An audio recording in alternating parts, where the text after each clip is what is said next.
here on your left and Art on your right. Zachary's playing the blue-white Stoneblade, and Art Macurda on the right-hand side of your screen with a green-white Maverick deck.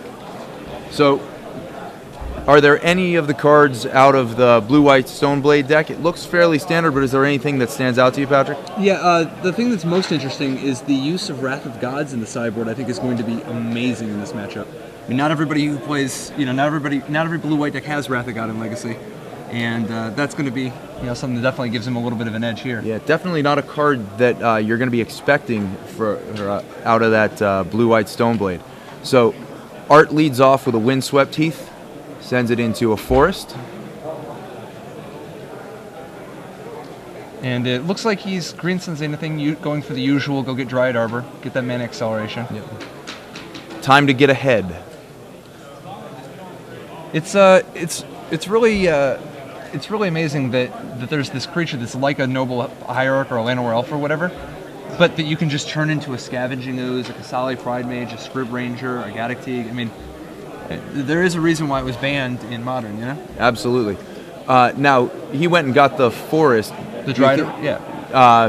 Well, with his Windswept Heath, he went and got just the forest. He didn't go and get Savannah? an actual dual land. Yeah, because he's got 2 Savannahs in his hand. Yep. And so I think he just wants to, it's not even clear he knows what he's up against. He may just want to give himself that extra protection against Blood Moon, against Wasteland. I mean, it's not even that big of a deal. It's just there's so many fetches in his hand. Definitely the safe play. Looks like he's a little overloaded on lands at the moment. So he's going to play, Art's going to play a second Windswept Heath, crack it. Zachary's Plains don't do much. Sets him up. It looks like he's got a Swords to Plowshares in hand, so he is ready to deal with anything that is the Knight of the Reliquary that he assumes must be coming now. Yeah. Anything majorly threatening from Art, we're going to assume is just going to go away. Yeah. Now, Mother Runes may only be a 1-drop, but that is definitely majorly threatening. Now, is that something that you're going to use that Swords to Plowshares on? Oh, for sure. Because otherwise it's just going to blanket, right? Yeah, exactly. Mother of Runes is definitely one of the most powerful creatures in these green-white decks. It's sort of like the White Goblin Welder. It's like, it just has, such an impact. Yep, and Zachary looks like he's got another Swords to Plowshares in his hand, so that Mother was just going to shut off too much of his hand for him to let it stick out there. Now, what we're gonna if he's gonna yet another plow. I mean, that's 3 of them. Art's gonna run out of threats really fast with how flooded he is. So, I mean, these green-white decks are not super well known for catching up if they fall too far behind. So Zachary plays Mutavault and passes over. Art's looking at a handful of land, trying to figure out exactly what he wants to do here. It's tricky though, because it looks like Zachary doesn't have any blue and mana. that's 4 for, is that a Thrun? Oh wow, that was the one of Thrun, and that's going to be real tough thing to deal with for Zachary. At least he drew blue mana, but he doesn't. His only game 1 against that is going long and setting up some kind of equipment like a sword, a Feast and Famine, or a Batterskull to try to hold it off. Yep. Thrun comes in, hits Zachary. Zachary's holding a Jace the Mind Sculptor. It looks like 2 Swords to Plowshares, 2 Force of Will, and a Counterspell. And we've got looks like Savannah Plains a Forest. Maze of Ith sitting in the hand. Is that the other? In Art's hand? Oh, it's in Art's hand. It looks like a Wasteland, Swords to Plowshares, and the second Savannah. Yeah, from the looks of it, Art is all in on this Thrun. But I mean, honestly, from the looks of it, it's probably going to be enough. I mean, that is the silver bullet against a lot of these blue decks. That's a pretty good plan to be all in on. Yeah, absolutely. I mean, he can try to chump block for a little while, but he doesn't even have Riptide Lab to try to block forever. That's what some of these guys do, is just blocking with Snapcaster Mage every turn. And so Art cracks his 3rd Windswept Heath. He's mostly just thinning his library. He's like, I have all land, I want to try to decrease my chances of drawing land as much as I can. From the looks of it, I mean, Zachary missed his land drop already, so he's literally just, he has to draw land for a couple turns, and he has to produce a variety of chump blockers, and he needs Art to continue to not draw any action. I mean, it's going to take a series of highly improbable events for Zachary to provide any counterplay. Now I'm looking at Art's hand, and it looks like it has a wasteland in it. I'm wondering why he hasn't used that to set Zachary even further back on land. Is that Wasteland or is that Tower of the Magistrate? Looks like Tower of the Magistrate. That must have been what I was. Yeah, that's the anti-equipment technology. All right. You can always make the other guy's equipment fall right off of it. Yep. So, I think, by the way, speaking of Tower of the Magistrate, these green-white decks have such an incredible selection of lands to go get with the Knight of the Reliquary. The Tower of the Magistrate, Maze of Ith, Caracas, Wastelands, and Horizon Canopy. It's like they have so many different spells that they can access with that guy. Certainly. And that's one of those things that, starting off, Knight of the Reliquary was looked at as really just kind of a beast rather than like he's a toolbox. Like he gets bigger a little bit, but... And he's really coming to his own as people have started to build these silver bullet decks to go and get. Pretty much the only trick that people played around with in Standard was the Sajiri step. Maybe Bajuka Bog, but in Legacy, there's you have access to so much to just tap a Knight of the Reliquary, speak of the devil. And Zachary had just plowed the Dryad Arbor, but it doesn't even matter. He might as well. I mean, his hand is full of plows, counterspells, forcibles, all these cards that are just absolutely incredible against Art's deck, except for Thrun. Except for Thrun. And he's just got to keep everything around Thrun under control so that he can try and figure out what his plan is to just survive long enough to try and come back and get control of this. I mean, at this point, like, he's at 6 life. He's about to get knocked to 2. He still doesn't even have his second blue. I mean, he's mana screwed and facing a card he can't beat. So I guess he takes the hit, he goes to 2, he draws blue, he Vendilion clicks himself, gets rid of one of his plows or something, or his counterspells, just to draw another card, has another chump blocker. But he's not going to be able to keep this up for very long. Then he draws Batterskull, and then he blocks, gains 4 life, so that he has time to draw 2 more cards before he dies. I mean, it's going to take... he'd have to draw it cold. Although a Stoneforge Mystic to go find Batterskull would put him at least back in play. He's going to put the Mutavault in front of Thrun this time. Yeah, preserve his life total a little bit. Art actually tapped the Tower of the Magistrate and gave Thrun protection from artifacts, just to see if Zachary didn't realize that Mutavault wasn't an artifact. Instead, Art's going to use the Swords of Plowshares that's been sitting in his hand, waiting for Zachary to do something this game. No, this one is completely a wrap. What does Zachary have in his sideboard here, though? So, honestly, as we were saying, I think Thrun is really his biggest problem. He's got another Batterskull to bring in, which gives him a little more play against it. Elspeth Knight Errant is definitely it can another block thing. forever. Can just block Thrun. Just keeps throwing tokens in front of it.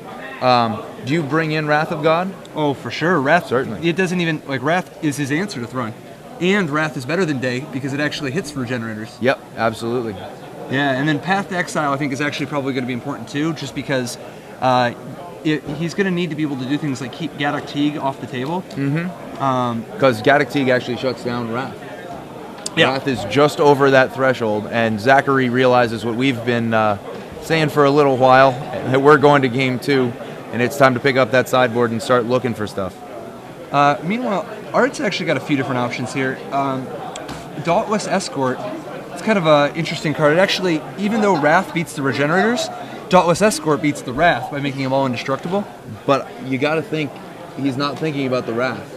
That may be a card that he looks for game 3 after getting absolutely blown out by Wrath. It's definitely possible. The only reason I think he might just board it in the dark is because he's got a variety of cards that aren't super impressive against control, and you don't just stick Dauntless Escort in the sideboard of Green Sun Zenith deck unless you have a purpose, like where you're going to do it. Yep. And the only purpose I can even think of to do it is Wrath of God or Damnation. So he has to ask himself, does he think Zachary might have Wrath? Yep. Does it matter enough? I mean, so what are the cards that you think we should be taking out of Art's deck here? let's see, because I guess he needs to be bringing, like, since he's bringing in Choke and maybe Escort, and that's about it. I guess he's He's looking to take out at least one of the swords. At least either one sword or one jitte. He's probably going to take out one of those pieces of equipment. Okay. He's, let's see. He actually doesn't have, I mean, I guess probably a little bit of the spot removal. Now, is the Scavenging Ooze, you're going to want that against the Snapcaster Mages, right? I'd imagine you do. I mean, I have not yet had experience with it yet, but it just seems like Scavenging Ooze, he's a beater anyway, and the fact that he can shut down the Snapcaster Mage, Path to Exile, and Snapcaster Mage, Swords to Plowshares interaction, or at least interact with it. I don't think it's like an overwhelming thing. Like he might want to take it out, but I mean he's probably not even going to bring in all that much. Mostly just choke. But it's not even clear, like if he, Now, against this deck, Gaddock Teeg shuts off Jace. It shuts off Batterskull? Force of Will. It shuts off Batterskull. And Wrath of God if he has it. Right, but is Gaddock going to be? You probably want to leave it in as the silver bullet, but it's not as devastating against this deck as it is against a lot of the other decks in the format. Oh no, for sure. It's a reasonable weapon. It's another bear. It's more beating down, but it's another thing to just annoy Zachary. A lot of the decks can't even beat it, or it bends them. It makes them bend over backwards to try to fight it. I mean, Zachary, most of the people playing blue-white are going to have access to 4 plows and a lot of Path to Exiles and Snapcaster Mages to get him back, and the threat of Snapcaster Mage blocking Gaddock Teeg. Absolutely. The Exalted actually becomes much more important in the new world with Snapcaster Mage, because when Gaddock Teeg has either a Noble Hierarch or a Kasali Pride Mage that just came into play or something like that, you can attack with it a lot more cavalierly without getting blown out.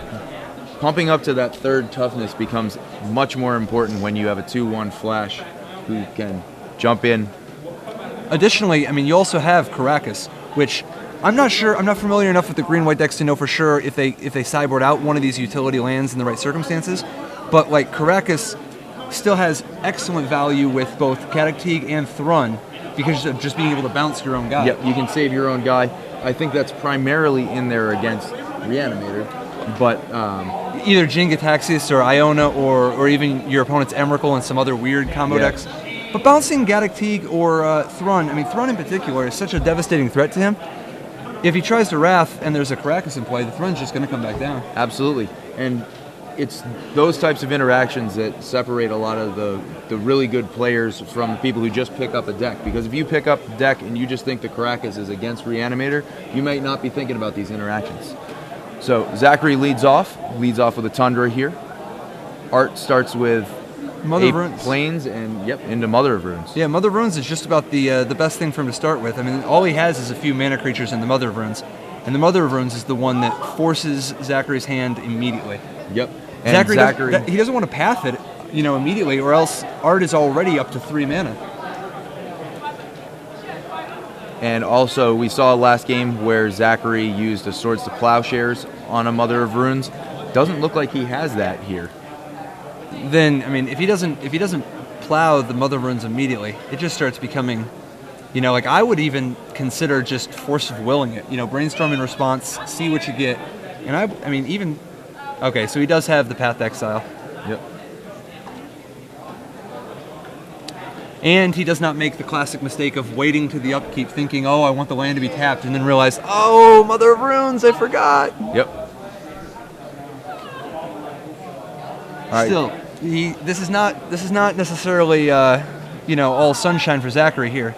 He's got to weather usually at least 3 early threats before he can even be able to start comfortably doing something on his own. I mean, he's definitely the control deck. Now, the Path to Exiles came in from the sideboard. Yeah. And I'm sure that Zachary would have rather that was a Swords to Plowshares because Art gaining 1 life, he doesn't worry too much about, but that extra land. Yeah, I mean, he's definitely, he wants as much of that spot removal as possible. I mean, he will play every single path and every single plow. Absolutely. The likely cuts, counterspell type cards aren't particularly good against these green-white decks. Well, they don't have key cards. We can see 1 Force of Will in his hand right now, and Force of Will, such a staple of this environment. so important for just keeping yourself safe from the blowout spell. Yeah, it's not clear which ones he cut, because I'm sure he trimmed some number of either Counterspell or Force of Will or Spell Stutter Sprite or Vendilion Click.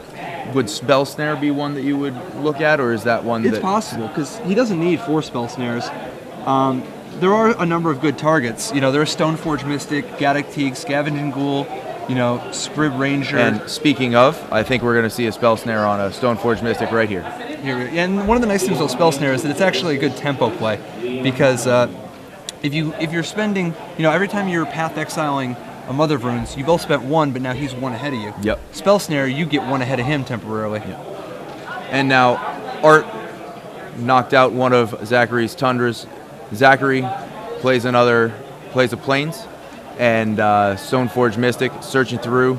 Looks like he's pondering that sort of Feast and Famine. It's either Feast or Famine or Batterskull. Depends on which way he wants to do it. He decides. We're going to go with Batterskull. Batterskull is definitely the safer way.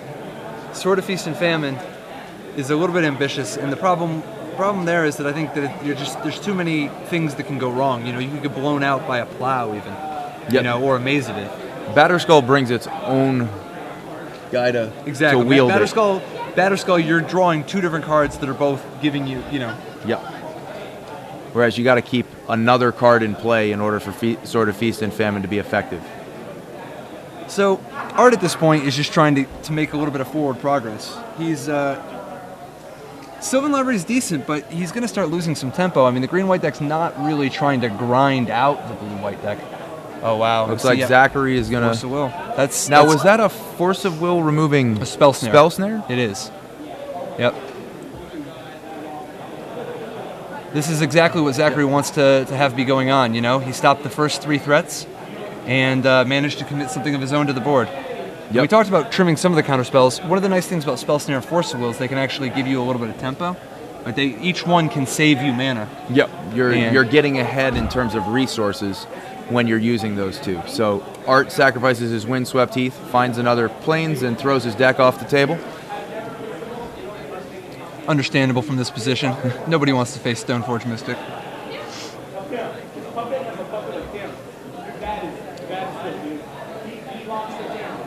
And so now Art has the 1 Plains up. Have we seen any Path to Exile or Swords of Plowshares in his hand right now? No. Now Art is probably not going to be playing Paths in this matchup. Yeah, he doesn't have the. Yeah, he doesn't have the Paths, but he does have the set of plows. But it's very possible that he boarded 1 out. I mean, like, you want to be the aggressor. Yeah. It's fine to have some, but usually you don't want to get stuck where you have reactive cards in your hand against these blue-white decks. Because if they ever start jacing, I mean, you got to just put pressure on them, push pressure on them. Art's trying to figure out exactly what he's going to do because he knows that Batterskull is going to be coming down end of turn, and that's going to change this up a little bit. It looks like he's a little bit flooded again, but I'm guessing we're going to see a Green Sun Zenith for 3. No, it's Elspeth. That's even better. Yep. Elspeth is definitely... Elspeth looks like she's going to start making some friends. Now, that's a very crude way to try to answer your opponent's Batterskull.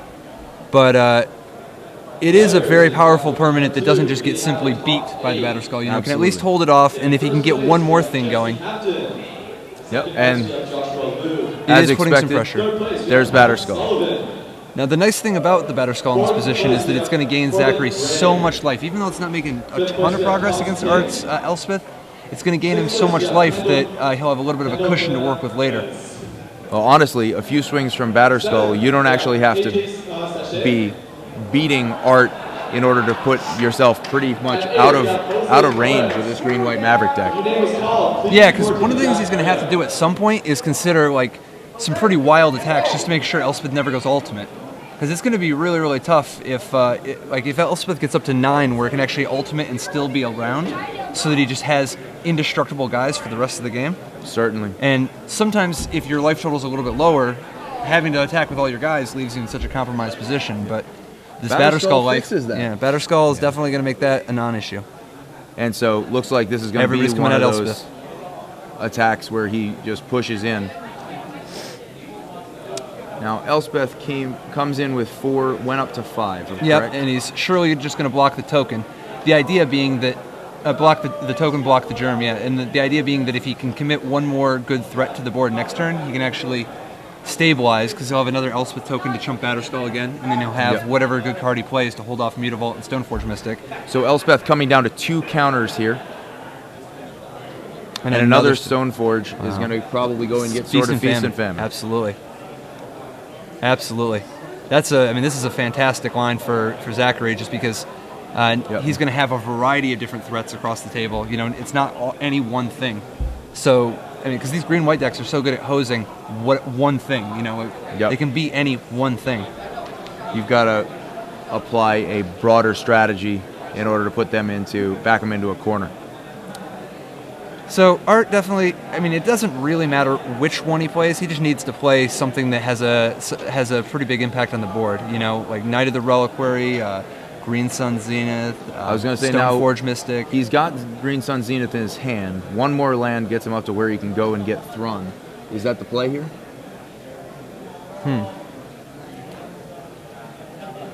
It's possible. The problem with Thrun is that if he goes and gets Thrun, Elspeth's going to die. Because Sword of Feast and Famine, like assuming Zachary has a land, which I guess he doesn't technically have the land yet, but if he has well, no, I guess he can't activate the Mutavault and equip his sword, so actually he could go get Thrun. So this is going to be Green Sun Zenith for 3. Yeah, it's going to be Knight of the Reliquary because not only is Knight of the Reliquary so big that he's a brick wall right now, like he can even hold off Batterskull right now, but also he's going to every turn be threatening to go get another spell. He's going to go get Dryad Arbor, which beats Sword of Feast and Famine, and Batterskull. It just makes him have protection from artifacts, so the equipment falls off. Tower of Magistrate. Sorry. Tower of Magistrate, I'm sorry. And then Maze of Ith can hold off a creature with equipment also. And at this point, I actually think Art's going to be doing all right as long as Zachary doesn't produce either a Jace or a Plow or something, you know? Yeah. And so sacrificing another Windswept Heath, I believe, brings Knight of the Reliquary up to 5/5. With 3 lands in Art's graveyard, the 2 Windswept Heaths in the Wasteland. Kind of surprised he didn't go get Dryad Arbor with his Windswept Heath. Just, I don't know that he needs as much mana as he has right now, and just having that extra blocker right now just gives you that much more room to make sure Elspeth lives as long as you can, you know? Now, Dryad Arbor comes into play tapped. No, it just has Summoning Sickness. Yeah. Yeah, it can't tap the green, but it's not actually tapped. Now, does he have a Swords, perhaps, up in his hand? That may be it. Yep. Got a Tundra. He has a spell. A spell. Looks like that germ is going to get as big as it can get and just start putting that life total just out of reach. So you've got to think, token is just going to suicide its way out. Yeah, it would have been nice to be able to put the sword on somebody else so you have 2 threats, but that Knight is so big that he can't really afford to do that right now. No, I think this game's actually slipping out of Zachary's... he was doing pretty well early, but it's slipping away pretty quickly because now the Knight... It's like the Knight is drawing a spell every turn. Knight is behaving like a Jace the Mind Sculptor. But it's also the Abyss, or a moat for the most part. The tower is going to be an absolute beating, and we'll see whether or not Art uses it proactively or reactively, because if he searches it out and Zachary's not thinking about it, he's going to lose the germ token, and those 2 equipments are going to be just sitting there not doing anything. I don't think he's done anything. I don't know that there's anything he can do about it. I think his germ is going to die. Because, if he doesn't have an answer to the Knight now, he's not going to have an answer, it's too late now. The germ is definitely dead at Art's will.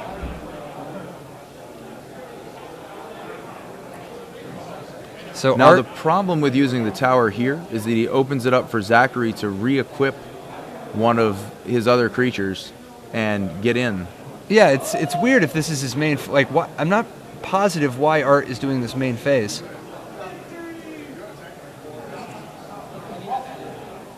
But, either way, it's definitely a very, very powerful play. Yeah, it's certainly the card he wants to go and get. I'm just not sure if that's the time to do it. So Tower is going to off the germ. Maybe Is he somehow playing around Stifle? I don't know. It's strange because, like in this position, like now he just doesn't have the knight to threaten to block with. But I'm guessing this isn't his first rodeo, and so there must be some. There's likely some relatively common play. Wasteland's going to take out the tower, which is going to open the door for Zachary to still get some good use out of his equipment. Yeah, absolutely. I mean, that is for sure step one for Zachary's comeback. At this point, I think that Elspeth is at 4 right now. And so he's got to block the one with the sword. For sure. But Elspeth's going back down to 1. And that leaves it open for Elspeth to be knocked off next turn with an aggressive attack. It still seems so, I don't know. I guess it's kind of surprising to have Knight of the Reliquary go for the tower main phase. You know? It didn't seem like it was the most... So Bird of Paradise comes down. If nothing else, potentially offering a little bit more breathing room for Elspeth. I still think Art's in real good shape, though. He's likely going to be able to hold on to Elspeth, and the fact that Knight of the Reliquary can block and then tap, search, go get like Mazavith, stop somebody else that has a sword. Well, if he loses Elspeth, then he doesn't have a way to block anything that's equipped up with that Sword of Feasting. He's got the Mazavith still in his deck. Yep. He's got to go and get that. And the Mazavith can combine so well with Knight of the Reliquary anyway, just because one of the common plays these green-white decks like to do is attack with a giant knight. After damage, untap it with the maze. Yep. Just to, give it vigilance. But, I mean, against the sword, obviously, Mazavith is one of their go-to answers. That's part of the beauty of playing with both Tower and Mazavith is that so many people play with Wastelands. It's nice to have multiple answers. Yep. And Art seems to be trying to figure out exactly what he should be bringing in. He's going to bring in a Wasteland. It's interesting. It's not even clear he kept Mazavith in after sideboarding. Yeah, he's powering up his Knight pretty well, throwing as many lands in the graveyard as he can. He's put 3 there this turn, I believe. And then when you add in the tower that was wastelanded last turn, he's that Knight's gotten a little bit bigger. But, as we mentioned, Batterskull giving Zachary a large margin of error, a large margin of life to work with, so that Art's going to have to... I mean, Art is basically just trying to establish control. Their roles have switched, and Zachary is the beatdown. Which is a tough thing to do when you haven't really hit your opponent, and he's got a Knight and Elspeth going. Now, is that a Jace in Zachary's hand? If it is, Elspeth's going to die. I mean, that's the best thing he could have right now is... wow, I would be surprised. I don't think that's a Jace, or else he could just drop Jace, bounce the token, attack with the sworded guy to kill Elspeth. We'll see. I mean... Jace is the card that you want to draw. It looks like it is Jace, though. It looks like it is actually Jace. Maybe the play... Because, Now, that was interesting because he let that through. A single Stoneforge Mystic, not equipped up at all, went after Elspeth and knocked it down to 1 counter. But this seems like if his plan is to go Jace, bounce your Knight of the Reliquary, if you let the Elspeth live, it's just going to kill your Jace. And there's Jace. Is he going to the Sword of Feast and Famine lets Stoneforge Mystic stand in front of... No. Whatever Elspeth pumps is going to fly. It's true. Yep. So he is brainstorming.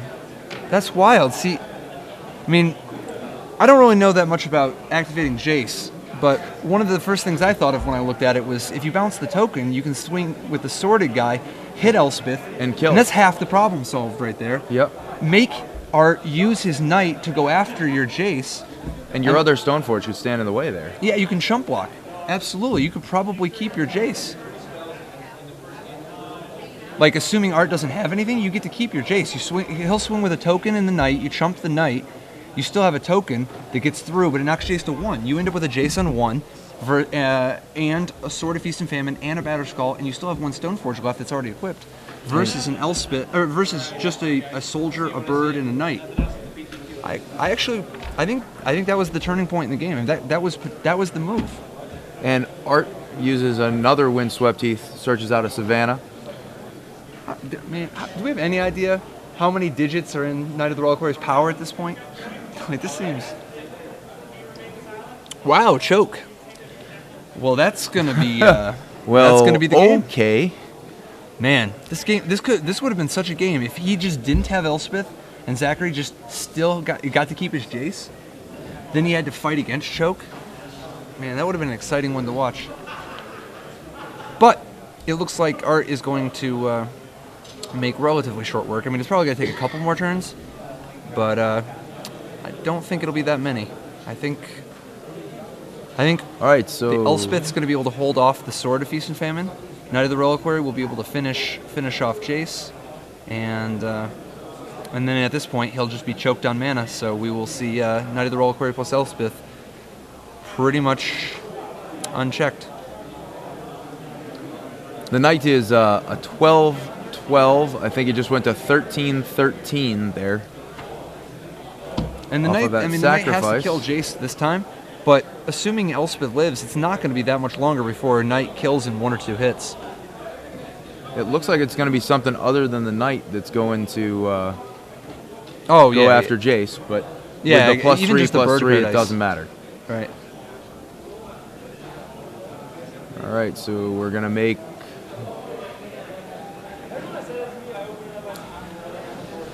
Who to jump? Probably the bird.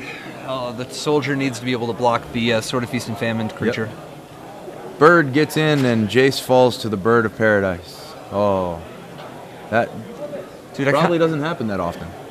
Well, tell you, man, these kids today, they don't know how good they got it. They got Jace the Mind Sculptor in play, and all they want is a brainstorm. That's the thing about Legacy. Legacy players, all they want to do is brainstorm. So bad, they have access to Jace the Mind Sculptor himself, and all they want is a brainstorm. All right, we're gonna need. I mean, it's gonna be tough because, like, with choke, I mean, does he even have any answers to choke? I don't believe that. No, I don't think he does. I don't believe he has a way out from it. I think basically what he's got going is going to be to have one-shot access to blue mana for the rest of the game. And it's not even going to help because that Wasteland's going to take care of that Tundra. So it seems like what he's going to need to do, the first order of business has to be this Knight of the Reliquary, because he's not in any position to even do anything about Elspeth. So if he can draw, like if he draws a plow or a path next turn, at least he can stop the Knight from continuing to make it worse every turn. And then he's actually not that far away. I mean, he's still not really making forward progress against Elspeth, but Art is actually, Art is still somewhat vulnerable to a path or a plow because he has so much invested in that Knight. So Zachary dropped a third Stoneforge Mystic, picked up his deck and started shuffling. That means that he must have left his Umezawa's Jite in the board, which is unfortunate because it would have been pretty strong in this situation. Yes, it definitely would have. That would have been a nice one. And actually, I think we've actually overlooked a way out from underneath choke that's on the board right now. If he can get through with that Sword of Feast and Famine. That's kind of exciting. The problem is that he's still, I mean, he's quite a way away from even making progress with that because he just keeps running into Elspeth. Certainly. The token coming. But Art is flooded. Art really doesn't have a lot else going on, so... The problem, though, is that at this point, Zachary just lost half his life total to Elspeth, right? Now, did Elspeth push the... Wait, Elspeth didn't even make a token? I think Elspeth put the Knight in the air to go for the 2-shot kill. But that's not a 2-shot kill because you're going to lose your Elspeth because you don't have... You're going to lose your Elspeth now. Because the sorted and then comes through. But I mean... That is a green creature, ladies and gentlemen. It is a green creature. Green creature. It's been errated to have a little green dot on it, right? Yes, it does. It no longer says this is green. It simply has a green dot. So, this is just mind-boggling. Is he gonna untap his islands, or is he gonna kill Elspeth? It's his choice either way. I mean, presumably he has to kill Elspeth. Wow, he was just suckering for the Aven Mind Sensor. We'll slow roll you a little bit. Aven Mind Sensor to chump block has decided that instead of doing what it normally does, and that's presumably the exact reason why Art was so confident. All right, fair enough. And that's going to be game this turn. And once again, Knight to the air. The players knowing more than us. Art defeats Zachary 2-1 with Green-White Maverick over Blue-White Stoneblade. Very 2-0. Yeah, very, very decisive. Seemed very clear that I mean, Art's draws were pretty good, but I mean he was kind of flooded too, though. I mean, I would have thought that Zachary would have been able to give him a better fight, but I do think that in that game, I do think the turning point was that Jace the Mind Sculptor decision. It would have been a much different game if he was able to keep that on the board, and could have been his way around it all. Yeah, who knows which way the wind could have blown. All right, well, SCG Live is brought to you by StarCityGames.com, producer of the world's most advanced Magic the Gathering app, SCG Mobile. The app is now free, and you can start accessing StarCityGames.com content from your iPhone instantly. Beyond the basic options, a simple just like the sentence, a simple in-app upgrade. In-app upgrade, that's a heck of a line. A simple in-app upgrade of $4.99 unlocks an ad-free experience and expanded functionality, including live pricing, player profiles, and premium content access with an existing account. For more information, visit www.starcitygames.com or search for SCG Mobile in the App Store. Coming soon to Android so that I can actually use it. Yeah. Dude, talk to me about Blackberries. I don't know anything about crackberries. All right. So, is this how you think that this matchup plays out most of the time? I'm not even sure because there's so many tactical decisions on both sides. I mean, I kind of feel like I mean, I just looking at the paper. I mean, I wouldn't be that uncomfortable